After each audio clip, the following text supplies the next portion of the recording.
All right, everyone, Marco Palmero, founder of Ulysses in Dubai. In this video, I want to have an open conversation with investors and individuals looking to buy their first business or buy a business, not only in UAE, but across the world. The reason why I want to have this discussion is because we received many inquiries recently of people that were looking for our support in buying a company. And given we were talking about individual investors, these types of clients had different concerns and different questions compared to corporate clients or companies looking to expand their presence into a certain geography. So I thought it was appropriate to record a video on the topic. And this is just an open discussion, what we have seen during these interactions, the feedback I collected from these individuals, and some of the ideas that we came up with. Hopefully, all that can add some value to you if you're currently thinking about buying a business, or if you have some concerns around the process and might answer some questions for you. So let me start with the three key concerns we have identified as being, burning questions for most of the individual investors. The first one is, of course, they want to make the right decision. And I'm sure if you're thinking about buying a business, that is the first thing that comes to mind. Buying a business is not something that happens every day if you're an individual. As a consequence, you might not be familiar with the process, and you might want to pick the asset or business that is the best fit for your current needs. And as a consequence, making the right choice is fundamental, is important, and it is what will determine the difference between success and failure. Step number two, and concern number two, if we want to call it this way, is that many times I've seen individuals looking for businesses that can generate additional income for themselves. Most of them are not necessarily looking to transition out of their current job or position, but they're looking to broaden their horizons and create options for themselves that can become useful later down the line. And in many cases, again, what I've seen is that people wish to explore opportunities that can open up doors in the future. And that is a very good way to look at it, right? You might say, okay, I'm not prepared to take the risk of leaving everything that I've built so far to jump into a new business venture, but I might want to buy a business, keep it as a side hustle, and then see how it develops and might become something that I can transition into later on. And so the point here is that many times investors that talk to us want to get a predictable income stream out of that business, which means they're not necessarily interested in turnaround cases or break-even opportunities. And that is also tied to the third concern, which we'll talk about later. The point is predictable cash flow that one gives them the opportunity to recover their investment in a predictable way, and two, enables them to build additional income for themselves. So this is concern number two. Now, if we go down to concern number three, we're talking about how the business is managed and how investors look at this particular opportunities. Most of them, at least the ones that talk to me and us at Ulysses, are not necessarily interested in running the business, but they want something that is sort of like an asset that is already managed and turnkey, and they can just oversee operations and collect their profit. The reason for that is, there are many reasons behind it, but some of the most important ones are, well, first, they are not looking to transition to this full time. As a consequence, they can't really afford to work on it for 40, 50, 60 hours per week. But in addition to that, they might not have the technical knowledge to operate that business. And so they want to have a team that already has that experience and can grow the business for them while they act as investors and owners, and they basically oversee the management of the asset. Now, all these are fair points in my view, especially because individual investors might have a risk appetite that is lower compared to companies and businesses. And that, of course, is more than fine. And all these points are kind of like outlining this, risk appetite being lower. But that is, again, not a big issue. What I think is important to understand, though, is that given these premises, your portfolio of potential opportunities is reduced by a lot. And that is not necessarily an issue. There are many options for you as an individual if you wish to acquire a business.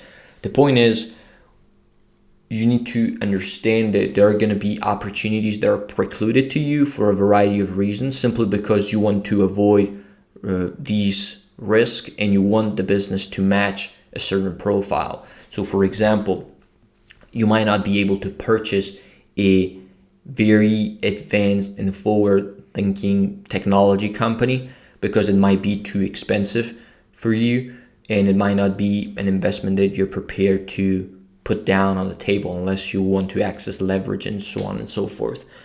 In addition, there might be some businesses that do require your technical knowledge, at least to some extent. And if you don't want to provide that technical know-how, then these businesses are not going to be a fit for you. Ultimately, there might be some good deals that are break even or not so profitable, but that can be turned around quickly. And those also will be set aside because they're not what you're looking for. The point is, provided there is an initial understanding that some opportunities are precluded to you, then a whole new world opens up, because there are tons of options that do match these criteria and that can fulfill your needs, provided, again, you can be aligned with the strategy and execute on these targets instead. Now, what I've seen is that in some cases, there are individual investors who wish to commit a small amount of capital to the business and they want to get a short return on investment. In many cases, at least when it comes to the Dubai market, it's very rare to find businesses that are brick and mortar that can be bought for a small amount of money. Now, there are, of course, some exceptions, but these exceptions will still require the owner to run the business and be involved in it. And so they are kind of like not a match for the reasons that I mentioned before. So that brings me to the idea of going down different alleys, like maybe online businesses. They're less overhead heavy and they might still accommodate a smaller budget. In other solutions too, there are many that I'm not going to mention in this video. But the point I'm getting at here is, if you are an individual investor and you have a limited amount of capital, your options get reduced by a lot as well. And so what is really important is to make an initial assessment on what are the criteria that you are targeting and what is the, let's say, pool of opportunities that you can access, and then see if these two things match together and there's actually something that is fulfilling your needs. Because if you just want to step into the buying arena and acquire something and you don't plan ahead and you don't do the analysis beforehand, you might end up being disappointed and finding out that there are actually no opportunities that match your needs. Because in some cases, we got the example of, I'll tell you the story because I think it's very interesting. We got one example of a person who wanted to buy a business for less than $250,000, which is a reasonable budget. But he wanted the business to be turnkey. He didn't want to spend any time in the business. He wanted to be profitable and he wanted to, get his capital back. I don't recall in how many months, but it was a short time frame. Let's just put it this way. Now, I'm not saying that is not possible. I'm just saying it's a lot more difficult to find. And so it all comes down to, how long are you open to wait to find that opportunity? Are you open to work with somebody else that will source it for you, or you want to do it on your own? And then, are you open to maybe pay a little premium if that opportunity comes to the table? Because You might find the opportunity that you like, but then once you go to the negotiation table, you might find out that the other side wants something that you're not prepared to offer them. And so there are many different dynamics that are surrounding business buying, and it is important to understand them all in order to avoid making the wrong decisions and or starting a process that is not going to lead you anywhere.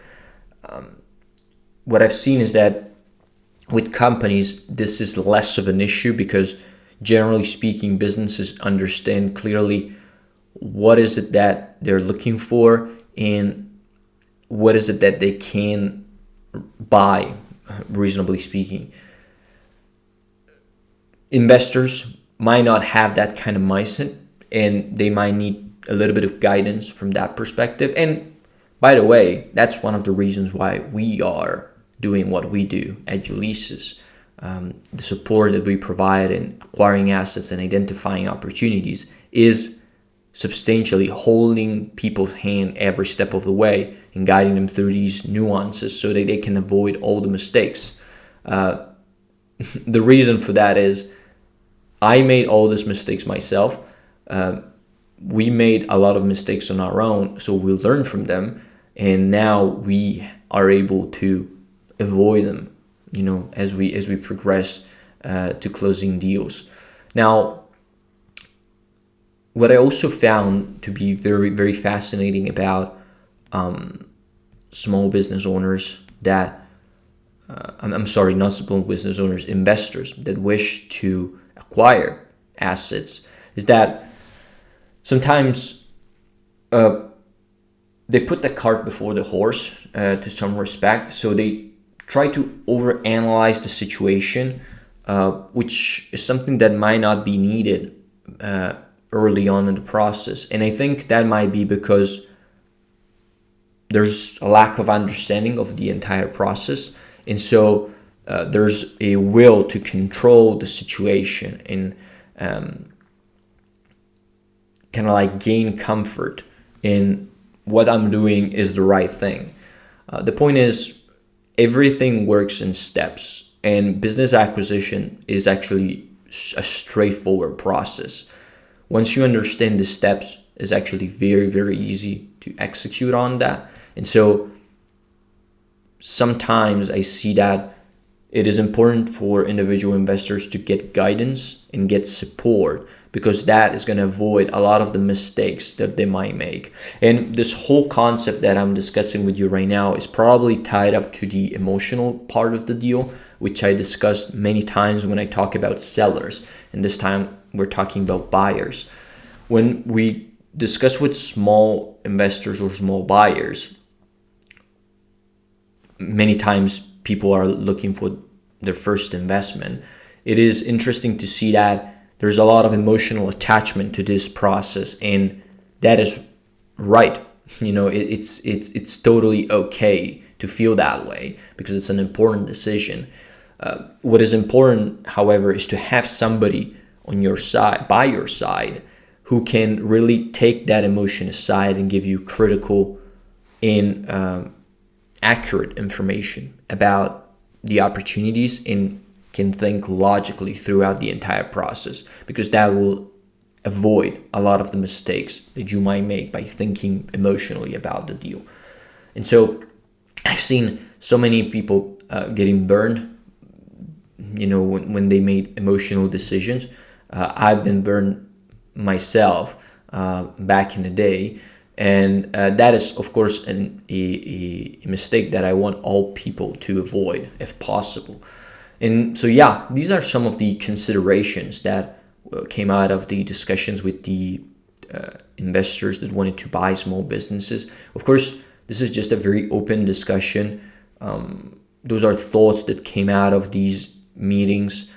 I thought I would share them with you. Hopefully, some of the problems and challenges that we discussed in this video resonated with you at some level. If that is the case, that's great, because again, we're involved in this process a lot of times, and so in many situations we need to adapt to the specific client that we work with. When we do our own acquisitions, that's no problem because we know how the process works. When we work in conjunction with other people and we support them on their acquisition journey, it all comes down to who is the person in front of us. Is it a big corporate? Is it a small business owner? Is he a individual investor? Because that changes the approach by a lot. And in this video, we covered individual investors, which I think are a very interesting segment of the acquisition world. They're growing for sure, especially in the UAE and Middle East. Nevertheless, there's still a lot that needs to be done in terms of support and acting on behalf of them so that they can make the best possible decision. So hopefully these thoughts and ideas helped you in some way, and I'll see you